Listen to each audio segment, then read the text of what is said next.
ഇന്ത്യയുടെ ചരിത്രത്തിൽ, ജനാധിപത്യ ചരിത്രത്തിൽ, ഒരുപക്ഷെ ലോകത്തിന്റെ ചരിത്രത്തിൽ ഏതെങ്കിലും ഒരു ഗവൺമെന്റ് എല്ലാ വർഷവും ഗവൺമെന്റിന്റെ പ്രവർത്തനങ്ങൾ സ്വയം വിലയിരുത്തി ഞങ്ങളെ തന്നെ വിചാരണ ചെയ്ത് 3.5 കോടി മലയാളിയുടെ മുമ്പിൽ ഞങ്ങളുടെ പ്രോഗ്രസ് റിപ്പോർട്ട് അവതരിപ്പിക്കുന്ന ഇന്ത്യയിലെ ആദ്യത്തെ ഭരണകൂടത്തിന്റെ പേരാണ് സഖാവ് പിണറായി വിജയൻ നയിക്കുന്ന ഇടതുപക്ഷ ജനാധിപത്യ മുന്നണി ഗവൺമെന്റ് എന്ന അഭിമാനത്തോടെ ഞങ്ങൾക്ക് പറയാനാകും.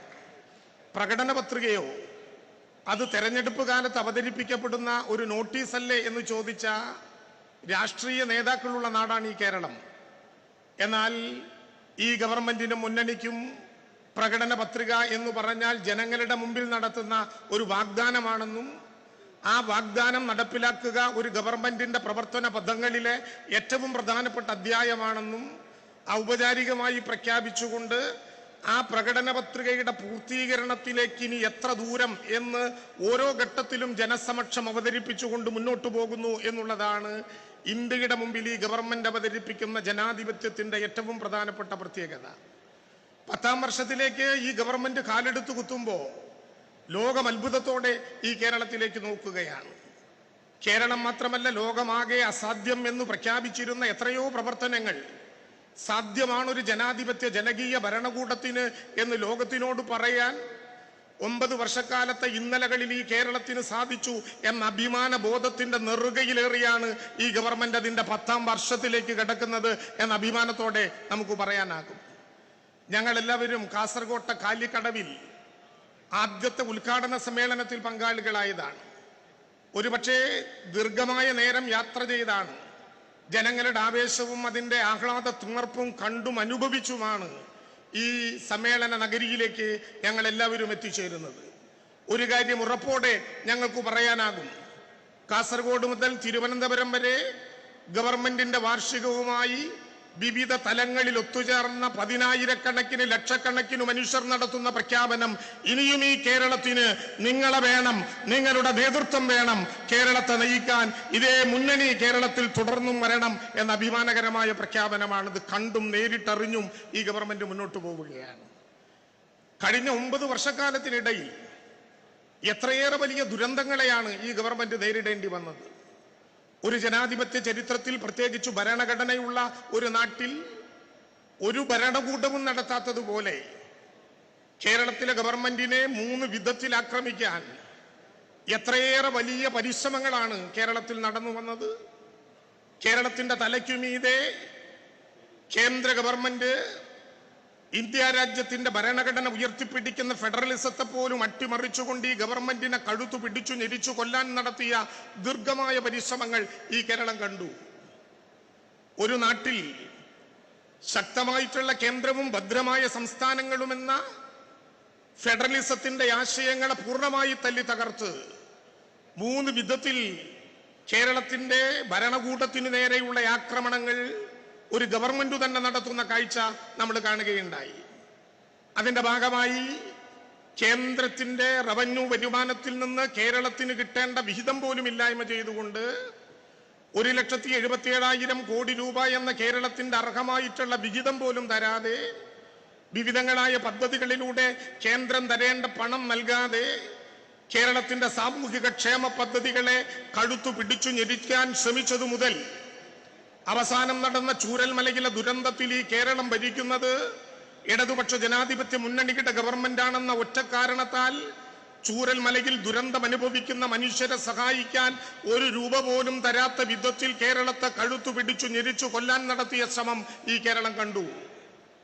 മറ്റു പലയിടത്തും ചെലവാകുന്നത് പോലെ ചെലവാകുമെന്നു കരുതി 9 വർഷക്കാലം കേന്ദ്ര ഗവൺമെന്റിന്റെ അന്വേഷണ ഏജൻസികൾ, അത് CBI ആകട്ടെ, ED ആകട്ടെ, ഇൻകം ടാക്സ് ആകട്ടെ, 9 വർഷക്കാലം ഈ കേരളത്തിന്റെ മണ്ണിൽ അഴിഞ്ഞാട്ടി എന്തെല്ലാം പരിശ്രമങ്ങൾ ഈ കേരളത്തിൽ നടത്തി.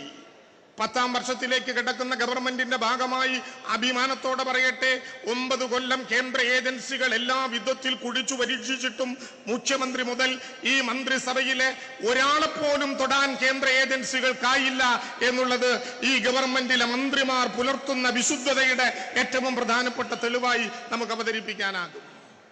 അവസാനം കേരളം മാത്രമല്ല, നമ്മുടെ രാജ്യത്തിന്റെ വിവിധങ്ങളായ സംസ്ഥാനങ്ങളിൽ ഭരണഘടന കൊടുക്കുന്ന കേവലാധികാരത്തിന്റെ പുറത്ത് സംസ്ഥാനങ്ങളുടെ മേധാവികളായി പ്രവർത്തിക്കേണ്ട ഗവർണർമാരെ ഉപയോഗിച്ചുകൊണ്ട് വിശുദ്ധമായിട്ടുള്ള സംസ്ഥാന നിയമസഭകൾ പാസാക്കുന്ന ബില്ലുകളെ അട്ടിമറിച്ച് കേരളമടക്കം തങ്ങളുടെ രാഷ്ട്രീയ ഇംഗിതത്തിന് വഴങ്ങാത്ത സംസ്ഥാനങ്ങളിലെ യൂണിവേഴ്സിറ്റികളുടെ ഭരണസമിതികളെ പിടിച്ചെടുക്കാൻ ശ്രമിച്ച് ഗവർണർമാരെ പോലും സംസ്ഥാന ഭരണകൂടങ്ങൾക്കെതിരെ തിരിക്കാനുള്ള രാഷ്ട്രീയ ആയുധമായി പ്രയോഗിക്കാൻ ഉൾപ്പെടെയുള്ള പരിശ്രമങ്ങൾ നടന്ന നാടായി ഈ കേരളം മാറിയില്ലേ? പക്ഷേ അഭിമാനത്തോടെ പറയാൻ കഴിയും, ഈ വിധത്തിലുള്ള എല്ലാ പരിശ്രമങ്ങളും കേരളത്തിന്റെ തലയ്ക്കുമീതെ നടത്തിയിട്ടും പ്രകടന പത്രികയിലൂടെ ഒരു മുന്നണി കേരളത്തിന്റെ ജനങ്ങളുടെ മുമ്പിൽ വെച്ച ഒരു നടപടി പോലും ഇല്ലായ്മ ചെയ്യാൻ കേന്ദ്ര ഭരണകൂടത്തിനോ അതിന്റെ കുഴലൂത്തുകാർക്കോ ഈ കേരളത്തിൽ കഴിഞ്ഞില്ല എന്ന് അഭിമാനപൂർവ്വം പറയാൻ കഴിയുന്ന ഒരവസരം തന്നെയാണ്. അതുമാത്രമല്ല, ഓക്കിയും നിപ്പയും 2018-ലെയും 19-ലെയും മഹാപ്രളയങ്ങളും കോവിഡും കൊക്കയാറും ഇങ്ങനെ തുടങ്ങുന്ന ദുരന്തങ്ങളിൽ ചൂരൽമലയിൽ എത്തി നിൽക്കുന്നതുവരെ നിരവധികളായിട്ടുള്ള ദുരന്തങ്ങളുടെ പെരുമഴ കേരളത്തിന്റെ തലയ്ക്കുമീതെ നിന്നു പെയ്തിട്ടും 3.5 കോടി മലയാളിയിൽ ഒരാളെപ്പോലും ഒരു ദുരന്തത്തിനും വിട്ടുകൊടുക്കില്ലെന്ന് പ്രഖ്യാപിച്ച് അവനെ ഹൃദയത്തോട് ചേർത്തു പിടിച്ച് എല്ലാ വെല്ലുവിളികളെയും അതിജീവിച്ച് മുന്നോട്ടു പോയ ഇന്ത്യയിലെ ഗവൺമെന്റിനുള്ള പേരാണ് പിണറായി വിജയൻ നയിക്കുന്ന ഇടതുപക്ഷ ജനാധിപത്യ മുന്നണി ഗവൺമെന്റ് എന്ന് അഭിമാനത്തോടെ ഈ ഘട്ടത്തിൽ പറയാൻ കഴിയും. ഞാൻ ദീർഘിപ്പിക്കുന്നില്ല. ബഹുമാനപ്പെട്ട മുഖ്യമന്ത്രി വിശദമായി നിങ്ങളോട് സംസാരിക്കും. എല്ലാവർക്കും ഭൂമിയും എല്ലാവർക്കും വീടും എല്ലാവർക്കും വെള്ളവും എല്ലാവർക്കും വെളിച്ചവും എല്ലാവർക്കും വിദ്യാഭ്യാസവും എല്ലാവർക്കും ആരോഗ്യവും എല്ലാവർക്കും ഉന്നത വിദ്യാഭ്യാസവും കേരളത്തിന്റെ പൊതുമാർക്കറ്റിനെ പിടിച്ചു നിർത്താൻ വില നിയന്ത്രണ ഉപാധികളും കേരളത്തിന്റെ കാർഷിക മേഖലകളിലെ നവനവങ്ങളായിട്ടുള്ള പരിഷ്കാരങ്ങളും ഒരു തവണ പോലും പവർക്കെട്ടില്ലാത്ത കേരളവും എല്ലാം സൃഷ്ടിച്ചുകൊണ്ട് ഈ കേരളം 10 വർഷക്കാലത്തെ അഭിമാനകരമായ യാത്ര അഭംഗുരം തുടരുന്ന കാഴ്ച നമ്മുടെ നാട് സന്തോഷത്തോടെ കാണുന്ന ഒരു ഘട്ടമാണിത്. ഞാൻ ദീർഘമായ ഒരു വർത്തമാനത്തിലേക്ക് പോകുന്നില്ല. നമ്മുടെ നാട് ഈ വിധത്തിലുള്ള മാറ്റങ്ങൾക്ക് വിധേയമാകുമ്പോൾ ഈ തിരുവനന്തപുരം നഗരത്തിന് പരിചയപ്പെടുത്തേണ്ടതില്ല, ഒരുപക്ഷെ ലോകത്തു തന്നെ ഏറ്റവും പ്രധാനപ്പെട്ട മദർഷിപ്പ് എത്തിച്ചേരുന്ന തുറമുഖമായി ഈ കേരളത്തിന്റെ തലസ്ഥാന നഗരിയോട് ചേർന്ന് കിടക്കുന്ന വിഴിഞ്ഞം തുറമുഖത്തെ മാറ്റാനുള്ള ഏക കാരണമായി കേരളത്തിലെ ഈ ഗവൺമെന്റ് മാറി എന്ന അഭിമാനബോധം നമ്മുടെ മുമ്പിലുണ്ട്. കേവലം തുറമുഖങ്ങളും അതിവേഗം യാത്ര ചെയ്യാവുന്ന മനോഹരമായിട്ടുള്ള റോഡുകളും വെള്ളവും വെളിച്ചവും വീടും എല്ലാവിധത്തിലുള്ള സൗകര്യങ്ങളും മാത്രമല്ല, ഭൗതിക സാഹചര്യങ്ങളിൽ വലിയ മാറ്റങ്ങൾ ഉണ്ടാക്കിയ കിഫ്ബി 20 കൊല്ലം കഴിഞ്ഞാൽ ഒരു നഗരം ഒരു ഗ്രാമം എങ്ങനെ മാറുമെന്ന് ലോകത്തിനെ പരിചയപ്പെടുത്തിയത് മുതൽ അതിദരിദ്രരായ മനുഷ്യരില്ലാത്തൊരു നാടായി മാറുന്നതുൾപ്പെടെ കേരളം സർവതല സ്പർശിയായിട്ടുള്ള വികസനത്തിന്റെ പടികളിലൂടെ കടന്നു പോവുകയാണ്. പ്രിയപ്പെട്ടവരെ, അഭിമാനത്തോടെ തലസ്ഥാന നഗരത്തിന്റെ ഹൃദയഭാഗത്ത് ഒത്തുചേർന്ന 10,000-ങ്ങളെ സാക്ഷി നിർത്തി പറയാൻ ഞങ്ങൾക്ക് അഭിമാനമുണ്ട്. ഈ വരുന്ന നവംബർ 1-ാം തീയതി ലോകത്തിന്റെ തലയ്ക്കുമീതെ ഉദിക്കുന്ന സൂര്യൻ എത്ര കരുത്തോടെ പ്രകാശിച്ചാലും ഒരു ദരിദ്ര കുടുംബത്തെ പോലും കണ്ടെത്താൻ കഴിയാത്ത ഇന്ത്യയിലെ ആദ്യത്തെ സംസ്ഥാനമായി പ്രിയപ്പെട്ടവരെ നമ്മുടെ കൊച്ചു കേരളം മാറാൻ പോവുകയാണ് എന്ന അഭിമാനത്തോടെ നാം തിരിച്ചറിയുന്നുണ്ട്. 4 ലക്ഷത്തിലേറെ വരുന്ന മനുഷ്യർക്ക് പട്ടയവും 4,54,000 കുടുംബങ്ങൾക്ക് വീടും സമ്മാനിച്ചുകൊണ്ട് കേരളത്തിലെ ഗവൺമെന്റ് സാമൂഹിക ക്ഷേമ പെൻഷനുകൾ ഏതെല്ലാം വിധത്തിൽ തടസ്സപ്പെടുത്താൻ ശ്രമിച്ചാലും അഭംഗുരം നടപ്പിലാക്കുമെന്ന് പ്രഖ്യാപിച്ചു മുന്നോട്ട് പോകുന്നു.